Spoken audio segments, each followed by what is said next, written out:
பர்திமேயு சுவிசேஷ ஊழியங்கள் வழங்கும் நற்செய்தி நேரம். தேவ செய்தி பாஸ்டர் ஆர். அகஸ்டின். இந்த நாளில் உங்களோடு நான் பேசி வருகிறேன். அற்புதம் என்றால் என்ன?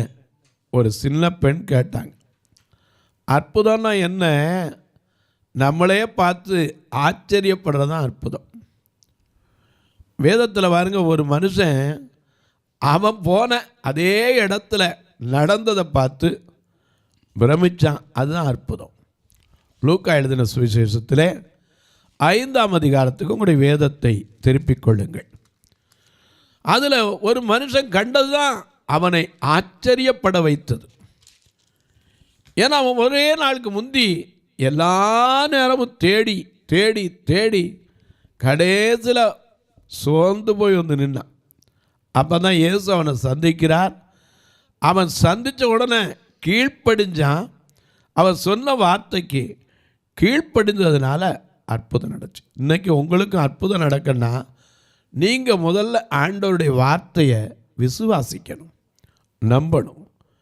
மோசேட்ட அன்னைக்கு சொன்னார் ஆண்டவர். என்ன சொன்னார்? நீ என்கிட்ட முறையிட்டுக்கிட்டு இருக்கிறது என்ன?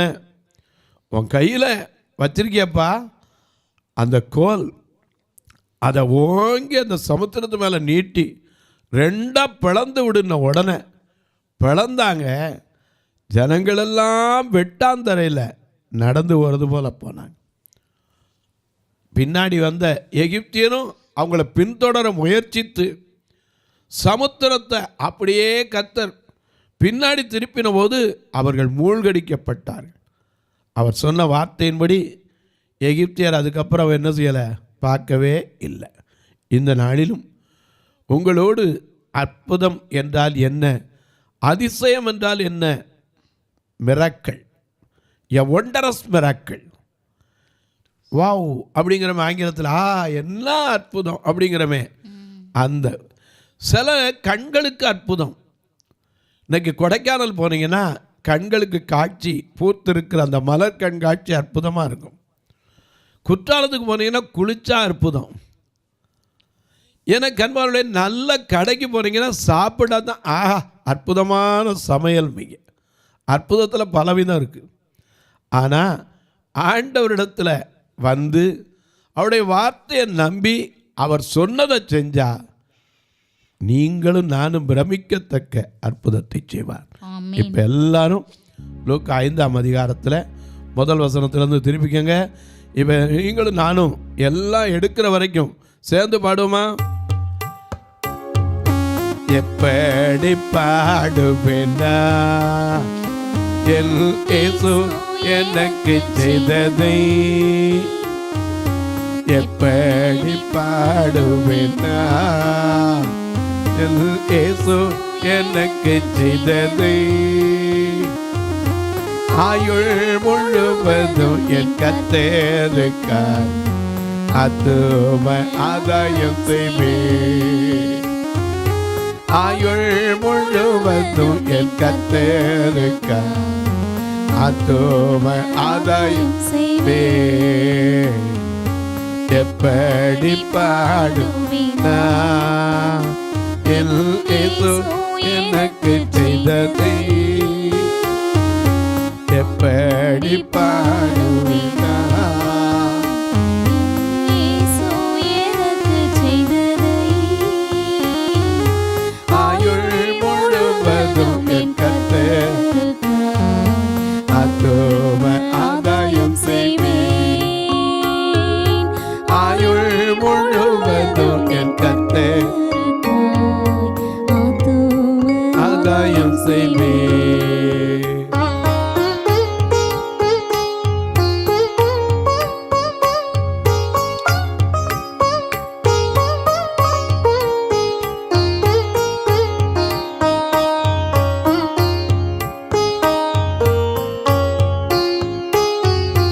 ஒரு வழி அடையும் போது புது வழி திறந்ததிமா, ஒரு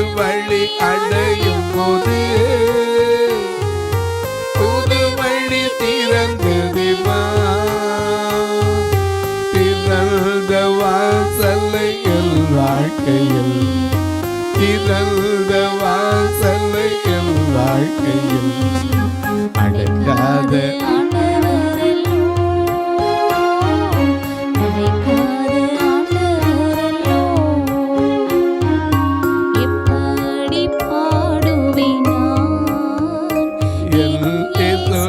எனக்கு செய்தது எப்படி பாடுவேனா, என் இயேசு எனக்கு செய்தது ஆயுள் முழுவதும் கர்த்தருக்கு அத்தும ஆதாயம்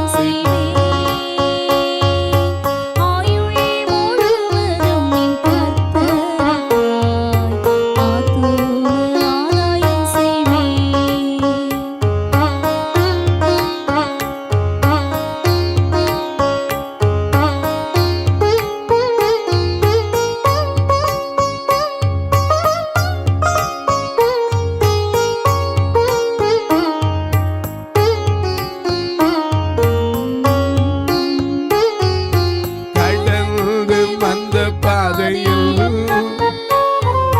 கண்ணில் மணி போல் காத்தே, கடந்து வந்த பாதையில்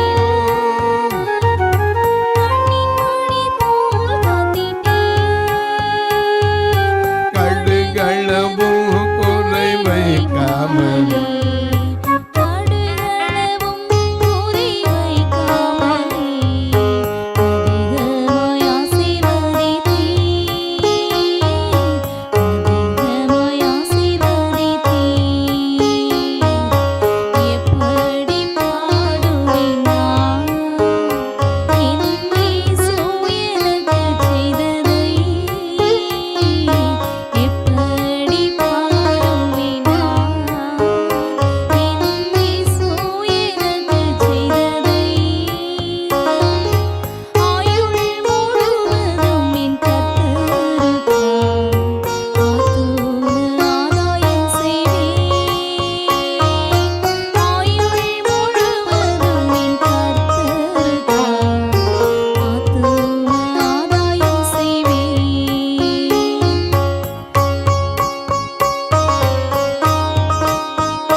எப்பக்கம் நெருக்கப்பட்டோம், ஒடுங்கினால் போவதில்லை.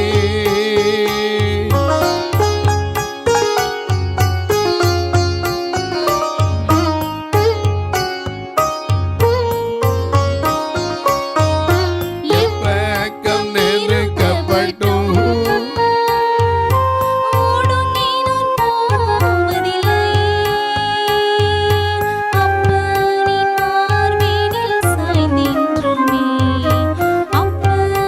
பார்வினில் சாய்ந்தென்றுமே இப்போது பாடிடுவே.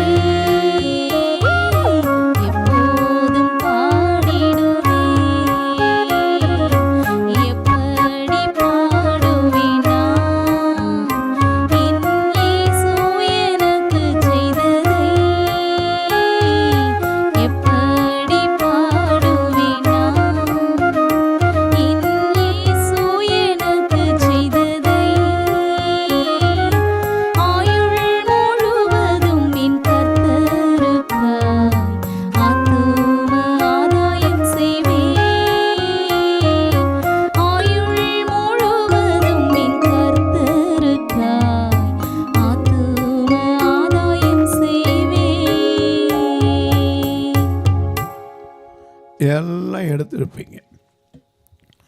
வாசிங்க. லூக்கா 5ஆம் அதிகாரம் 1 வசனத்தில். பின்பு அவர் கெனேசரேத்து கடல் அருகே நின்றபோது, எல்லாம் கடற்கரையில் நடந்த அற்புதம் சொல்லி வரேன். கெனசரேத்து கடல் அருகே நின்ற போது திரளான ஜனங்கள் தேவ வசனத்தை கேட்கும்படி அவரிடத்தில் நெருங்கினார்கள். இன்னைக்கு நம்ம வசனத்தை கேட்க பாதி மக்கள் வரமாட்டேங்குது. ஆனால் அன்னைக்கு தேடி ஓடினாங்க. ஏன் தெரியுமா? அற்புதத்தை கண்டார்கள். இன்னைக்கும் அவற்றை தேடி போய்ப்பாரு. யாராக இருந்தாலும் அவர் தள்ளுகிறவர் அல்ல. ஆமென். எப்பேற்பட்ட நிலையில் இருந்தாலும் வெறுக்கிறவர் அல்ல. ஹல்லேலூயா. ஏன்னா அவரே சொன்னார், என்னிடத்தில் வருகிற ஒருவரையும் புறம்பே தள்ளுவது இல்லை. இல்லை. ஏன்னா யார் வந்தாலும் சரி அவங்கள சும்மா அனுப்புனதாம் இல்லை. திரளான ஜனங்கள் ஒரு இடத்துக்கு போகிறாங்கன்னா காரணமெல்லாம் போவாங்களா? இன்னைக்கு பாருங்க, எங்கெங்கெல்லாம் ஓடுறாங்க. ஆண்டோடைய வார்த்தையை கேட்குறதுக்கும் அநேக மக்கள் திரளாய் வந்து வராங்களே. அன்னைக்கு கூட ஒரு சகோதரி என்ற சொன்னாங்களே, நான் சும்மா தான் ஒரு ஆலயத்துக்கு போயிருந்தேன், என் கையில் ஒரு வசனாட்டை கொடுத்தாங்க, நான் மனசில் என்ன பாரத்தோடு போனோம் அதே வார்த்தை அப்படி வந்துச்சுங்க. நாங்கள் எனக்கு அன்பானவர்களே, மனுஷன் முகத்தை பார்க்கிறான், ஆனால் தேவன் என்ன செய்கிறார்? இருதயத்தை பார்க்கிறார். 1 சாமுவேல் 16:7 மனுஷன் முகத்தை பார்க்கிறான், இருதயத்தை பார்க்கிறார். அதனால உங்க இருதயத்தில் என்ன இருக்கோ, எதுக்கு தேவையோ அதுக்கு ஏற்ற வார்த்தையை கொடுப்பார். இங்கே பார்க்கிறோம், கடல் கரையில் நின்றுட்டு இருக்காரு. ஆனால் அன்னைக்கு திரளான ஜனங்கள் அவரிடத்துல வசனத்தை கேட்க வந்தாங்க. ஏன் தெரியுமா? அவர் உவமைகளால் வாயை திறந்து தம்முடைய ஜனங்களுக்கு அப்படியே உபதேசம் பண்ணினார். உபதேசம் பண்ணதை அவ்வளவு அருமையாக உட்கார்ந்து கேட்டுக்கிட்டு இருந்தாங்க. அவ்வளோ பேர் கேட்குறக்கு ஆவலாம் ஓடியாந்தாங்க. வாசிங்க. அப்பொழுது கடற்கரையிலே நின்ற, அங்கே ஒரு சூழ்நிலை, எல்லாரும் வசனத்தை கேட்க வந்திருக்காங்க. இவர் கடற்கரையில் ஒரு நிலையை பார்க்கிறார். கடற்கரையில் நின்ற 2 படகுகளை கண்டார். ஏன்னா ஒரு கூட்டத்துக்குன்னா மேடை வேணும். இன்னைக்குன்னா மேடை போட்டு ரெடி பண்ணிடுவோம். அன்னைக்கு மேடையெல்லாம் கிடையாது. இயேசு கிறிஸ்து வந்த இன்னைக்கு வருகிறார் வருகிறார் வருகிறார் வருகிறார் நோட்டீஸும் ஓட்டலை, ஃப்ளக்ஸும் ஓட்டலை, எந்த ஒரு பிட் நோட்டீஸும் கொடுத்து தெருவாக சொல்லவும் இல்லை. ஏன்னா அவர் அற்புதர் வந்தால் ஜனங்கள் அவரை தேடி வந்தாங்க. அவ்வளோதான். இன்றைக்கும் நாம் போய் சொல்ல வேண்டியதில்லை. அற்புதம் நடந்தா ஆண்டவர்கிட்ட தேடி வர ஜனங்கள் இன்னும் வந்துக்கிட்டு தான் இருக்காங்க, வருவோம் செய்வாங்க. ஏன்னா அவர் தேடி வருகிற யாரையும் அவர் வெறுக்கிறவர் இல்லை. அவங்களுடைய மனநிலையை அறிந்து அவர்களுக்கு ஏற்ற நல்ல வார்த்தைகளை கொடுத்து அனுப்புவார். அது மட்டுமல்ல, கர்த்தர் நித்தமும் நடத்துகிற தேவன். மகா வறட்சியான காலத்திலும் நம்முடைய ஆத்துமாவை திருப்தியாக்குகிறார், எலும்புகளை நினமுள்ளதாக்குகிறார். ஆகையினால அவர்கிட்ட தேடி வராங்க. இங்கே தேடி வந்தபோது தேவ வசனத்தை கேட்க வந்திருக்காங்க. வேற எதுக்கு வந்தாங்களோ அப்புறம் தான் ஜெபம் முடிஞ்ச பிறகு தான் அவர்கிட்ட அவங்க பேசி முடிச்ச பிறகு தான் சொல்லுவாங்க, ஆண்டவர் எனக்கு இதை செய்தார் அதை செய்தார். தேவ வசனத்தை கேட்க வந்தாங்க. அப்போ இங்கே கடற்கரையில் ஒரு 2 படகினை கண்டார். பாசிங்க. அவர் மீன் பிடிக்கிற மக்கள் அவைகளை விட்டு இறங்கி வலைகளை அலசிக் கொண்டிருந்தார்கள். எதுக்கு தெரியுமா? வலைகளை அலசணும். எதோ கடிச்சிருக்கோம், மீனில் வலை விட்டுருக்கோம், அடுத்த நாள் பிடிக்கணும்னா ஆசீர்வாதம் என்ன செய்யணும்? வேணும்னா சரி செய்யப்பட வேண்டும். இன்றைக்கி குடும்ப வலைகள் அன்றன்றைக்கு சரி செய்யப்படல, அதான் ஆசீர்வாதம் இல்லை. அவங்க இறங்கி தொழிலுக்கு போயிட்டு வந்தாச்சு. ஆமாம் நாளை பார்த்துக்குருவோம் அப்படின்னு அசால்ட்டாக இருக்கல. இறங்கி வலைகளை பழுது பார்த்து கொண்டிருந்தார்கள். அப்பொழுது அந்த படகுகளில் ஒன்றில் இயேசு ஏறினார். கொஞ்சம் யோசிச்சு பாருங்க, மீன் பிடிக்கிற படகை தொட்டு மோந்து பார்த்தீங்கன்னா எப்படி இருக்கும்? நான் போயிருக்கும் போது அதை கொஞ்சம் யோசித்து பார்த்து தடவி பார்த்தேன். ஏன்னா நான் இங்கேருந்து போகும்போது நம்ம கூட்டப்புளி, நம்ம இது இப்போ 5 கிராமத்துலேருந்து போனீங்கன்னா கூட்டப்புளி பக்கம், இந்த கூட்டப்புளிக்கு போயிருந்தேன். கூட்டப்புளி போயிருக்கும்போது அங்கே நின்ன படகுல ஒன்று போய் தொட்டு தான் பார்த்தேன். அடே அப்பா, அதில் மீன் பிடிக்கிற படகுங்கிற வாசனை ஒன்று போல் அப்படி வாடை இருந்துச்ச பார்க்கணும். கையில் எடுத்த வரைக்கும் வாடை போகல. ஆனால் அதில் ஏறி அமர்ந்தாராம். இன்றைக்கி இருக்கிற நம்ம நிலையை கொஞ்சம் யோசித்து பார்த்தா, அப்படி ஒரு படகுல உட்காந்து பிரசங்கம் பண்ண சொன்னால் பண்ணுவோமா? அது எப்படிங்க? அவர் அன்னைக்கு சாதாரண மக்கள்கிட்ட நடந்தார். நடந்து அநேக காரியங்களை செய்து கொண்டு வந்தார். இங்கே பார்க்கிறோம், அந்த படகில் ஒன்றிலே அவர் ஏறி அமர்ந்தார். ஏறினார். அது சீமோனுடையதா இருந்தது. முதல்ல கேட்க யார் படகுலாம் கேட்கல, ஏன்னா அவருக்கு தெரியும் எதுல ஏறணும், ஏன்னா அவர் சர்வ வல்லவர். அந்த படகு சீமோனுடையதா இருந்தது. அதை கரையிலிருந்து சற்றே தள்ளும்படி ஏன்னா அவன் அதுக்கு முன்னாடி தான் போய் ராத்திரியெல்லாம் அலைஞ்சு ஒண்ணுமே கிடைக்காம, சரி நாளைக்காவது கிடைக்கட்டும் அப்படின்னு வலையை அலசிக்கிட்டு இருந்தான். கரெக்டாக அந்த படகுல தான் போய் என்ன செய்கிறாரு, ஏசி ஏறினார். நாமளாக தான் சொல்லிப்போம், யோ நானே நொந்து போய் வந்திருக்கேன், வேலை இல்லாமல் எல்லாம் கிடைக்காம உட்காந்துருக்கேன், இன்னும் என்னையா படகுல இறங்கு அப்படின்னு இருப்போம். அவன் ஒன்றுமே சொல்லலை. ஏன்னா அந்த நேரத்தில் அவன் யோசிக்கலை. ராத்திரியெல்லாம் தேடி அழுத்து போய் வந்த அந்த அலுப்பை தான் பார்த்து வலையை சரி பண்ணிக்கிட்டு தான். அப்போ தான் இயேசு சொன்னார், இன்னாருடைய படகு தெரிஞ்சோன்னே எப்பா கொஞ்சம் ஆழத்தில் கொண்டு போறியா, கொஞ்சம் தள்ளி கொண்டு போறியா, ஏன்னா அவ்வளோ ஜனங்களுக்கு கேட்கணும். கொஞ்சம் யோசிச்சு பாருங்க, கடல் அலை எப்படி இருக்கும். கடல் அலைங்கிறது சாதாரணம் இல்லை. நாம் நின்னா ஒருத்தர் கூப்பிட்றதுக்கே அவ்வளோ சத்தம் போடணும், ஏன்னா அவ்வளோ ஆக்ரோஷமாக அலைகள் பேசும். அதில் கொஞ்சம் ஆழத்தில் தள்ளி கொண்டு போனார். வாசிங்க. அந்த படவில் உட்கார்ந்து ஜனங்களுக்கு போதகம் பண்ணினார். அப்ப எவ்வளவு சத்தமா பேசியிருப்பார், அதிகாரம் உள்ள சத்தம். ஏன்னா கர்த்தரின் சத்தங்கிறமே அந்த கடல் காற்றுக்கு மேல. கர்த்தரின் சத்தம் வல்லமை உள்ளது இல்லையா? கர்த்தரின் சத்தம் வல்லமை உள்ள சத்தம். அந்த சத்தம் கடல் காற்றை அதட்டின சத்தம், பெண்மானை ஈடச் செய்கிற சத்தம், காதேஸ் வனாந்தரத்தை அதிர செய்கிற சத்தம். இந்த சத்தத்தை தான் ஆபிரகாம் கேட்டு தேவ சித்தம் செய்வதற்கு வந்தான். ஏன்னா கர்த்தருடைய சத்தம் என்ன செய்வாரு,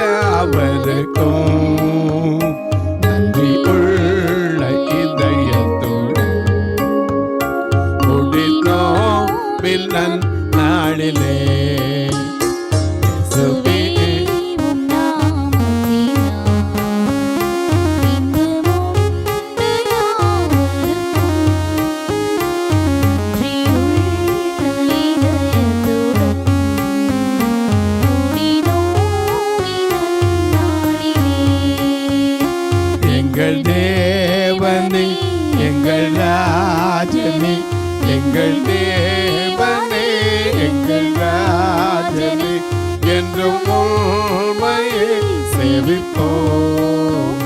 நன்றியுள்ள சாட்சியாக உமக்கென்றும் ஜீவிப்போம். கர்த்தரின் சத்தம் சாமுவேலை அழைத்த சத்தம். மோசையை பார்த்து மலையில் ஏறி வா, ஜனங்கள் ஒருத்தர் வரக்கூடாது. அந்த மலையடிவாரத்தில் நின்றவங்களே அந்த சத்தத்தை கேட்டு பயந்தாங்களாம். என கர்த்தரின் சத்தம் வல்லமை உள்ளது. அதனால தான் உன் தேவனாகிய கர்த்தருடைய சத்தத்தை நீ என்ன செய்யணும், கவனமாய் கேட்டு அவைகளின்படி செய்ய சாவதானமாய் இருந்தா இப்பொழுது நில்லப்படுற எத்தனை ஆசீர்வாதத்தில் ஒன்று நீ கடன் வாங்காம இருப்ப, அநேகருக்கு கொடுப்ப, அது நிறைவேறும். ஆனால் அந்த சத்தத்தை எத்தனை நேரம் கவனமாக கேட்குறோம். ஏன்னா அவருடைய சத்தம் கடலை காற்றை விட குமுற பண்ணுகிற சத்தம். மலையே அதிர்ந்தது.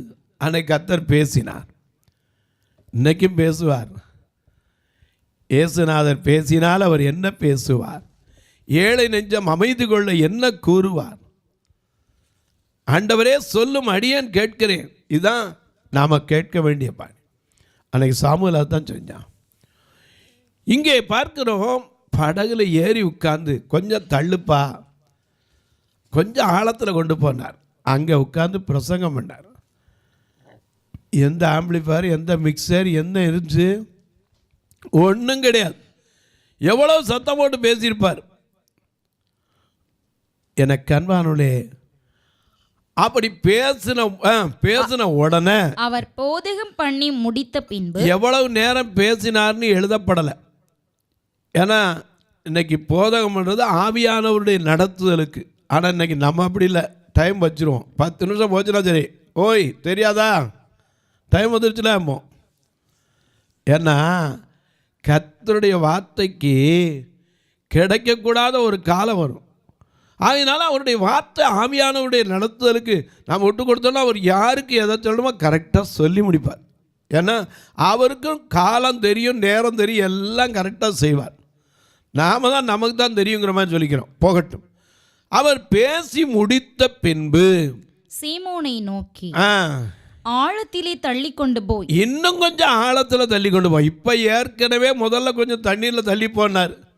சரி, ஏதோ வந்து கேட்டாரே, ஒரு மனுஷன் கேட்குறாரு, பார்க்குறதுக்கு அங்கேயோடு நிற்கிறாரு. சரி கொஞ்சம் தள்ளுவோம், ராத்திரியெல்லாம் அலுப்பா இதுவும் சேரட்டுன்னு போய் தள்ளியாச்சு. அதுக்கப்புறம் உட்காந்து பேச தொடங்கினார். அது வரைக்கும் பொறுமையாக உட்கார்ந்துருந்தாச்சு. இப்போ திரும்ப ஆழத்தில் தள்ளிட்டு போகிறார். நீங்களாக இருந்தால் நானாக இருந்தால் என்ன சொல்லியிருப்போம்? ஏன்னா ஒரு சின்ன பையன் ஒருத்தருடைய பிரசங்கத்தை கேட்டுக்கிட்டு இருந்தான். அவர் கண்ணை மூடிட்டு பிரசங்கம் பண்ணார்.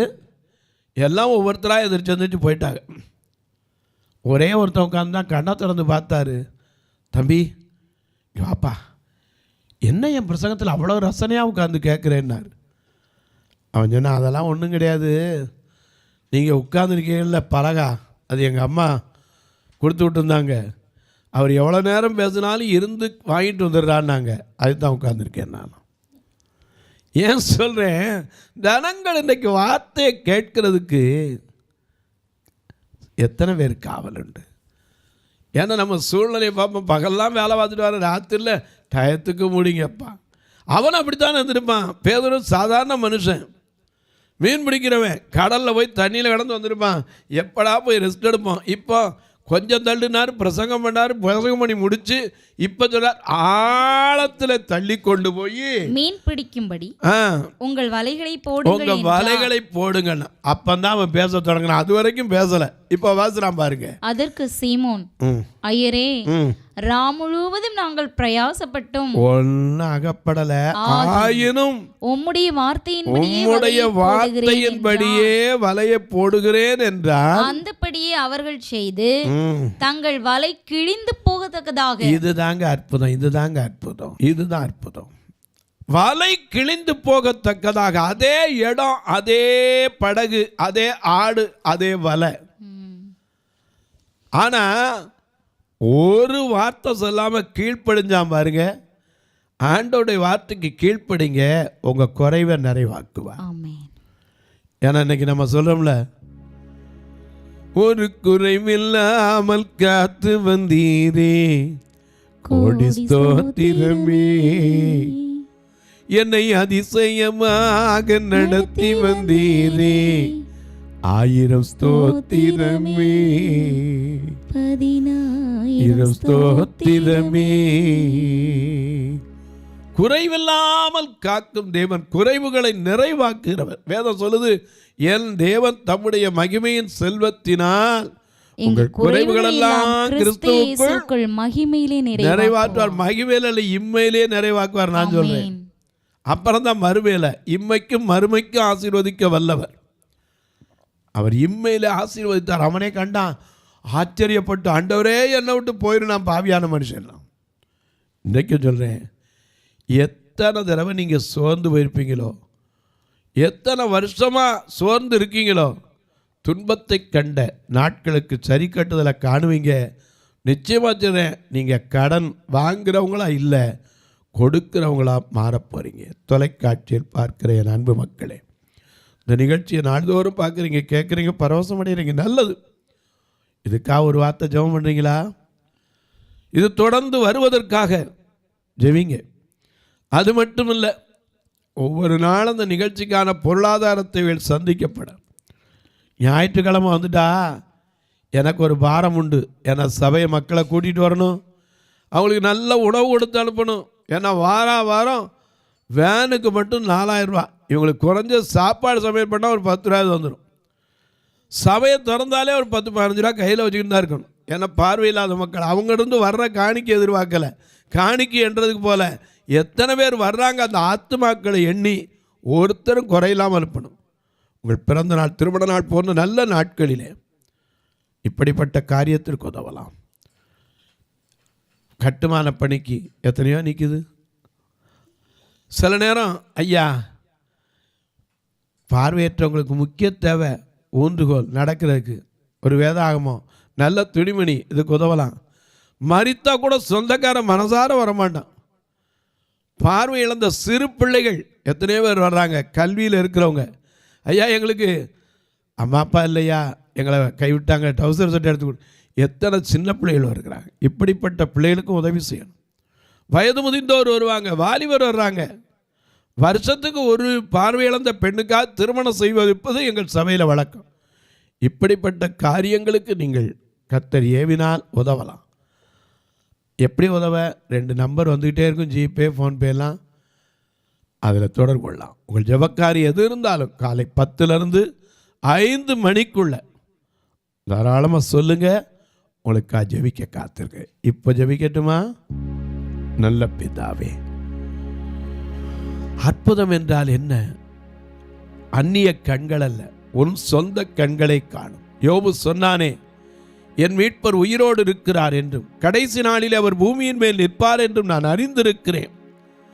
என் தோல், இந்த எலும்பு, மாமிசம் முதலானவைகள் அழுகி போகலாம், ஆனால் என் கண்களினாலே காண்பேன்.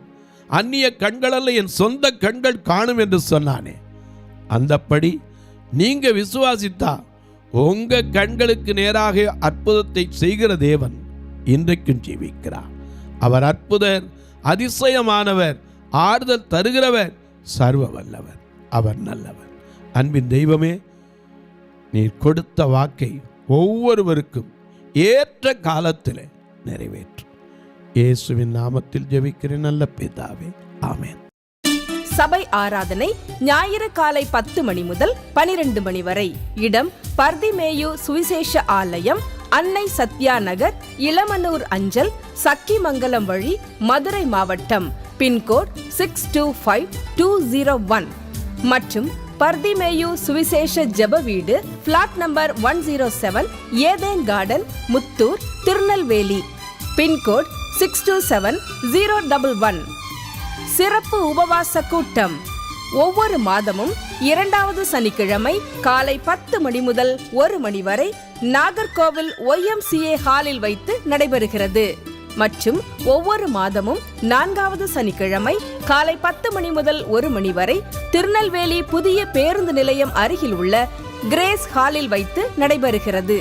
எங்கள் எல்லா ஆராதனைகளிலும் கலந்து கொண்டு தேவனை மகிமைப்படுத்த அன்பாய் அழைக்கிறோம். உங்கள் உதாரத்துவமான காணிக்கைகளினால் இவ்வூழியத்தை தாங்க விரும்பினால் R Augustine, account number 5021364331, IFSC code IDIB 000B066, Indian bank, BP Kulam, Madurai. GPay number 9842181917, BGM ministries மற்றும் 9442559772, பிளைண்ட் மினிஸ்ட்ரீஸ் அகஸ்டின். உங்கள் தொடர்புக்கு பாஸ்டர் ஆர் அகஸ்டின், பர்திமேயு சுவிசேஷ ஊழியங்கள், நாகமலை, புதுக்கோட்டை, மதுரை 625019. தொலைபேசி எண்கள் 9842181917 மற்றும் 9442559772. கர்த்தர் தாமே உங்களை ஆசீர்வதிப்பாராக.